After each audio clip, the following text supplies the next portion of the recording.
Former commander warns U.S. could lose war against North Korea. A former commander in South Korea issued a warning to lawmakers earlier this week that U.S. forces face a potential deadly catch-22 if war were to break out with North Korea.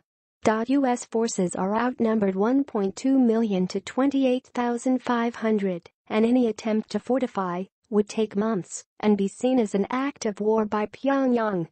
Former Deputy Commander Jan-Marc Jouas said in a letter to Democratic members of Congress that was obtained by Newsweek.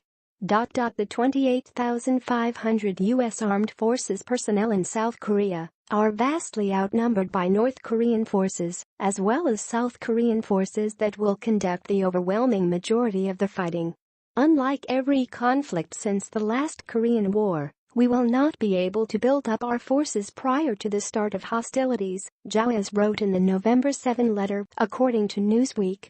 Jouas wrote that it would take months to get reinforcements, supplies and equipment to the Korean peninsula, giving North Korea plenty of advance warning to attack before it all got there, Newsweek reported.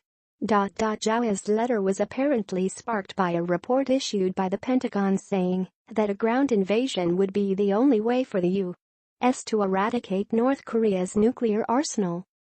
However, Jouas wrote that it would take days to do that, and any military action would provoke a response, making it unlikely to completely eliminate North Korea's nuclear capabilities. Further, retaliatory action, be it ground forces, artillery strikes, chemical weapons or all three, would be bad news for the 25 million people who live in Seoul.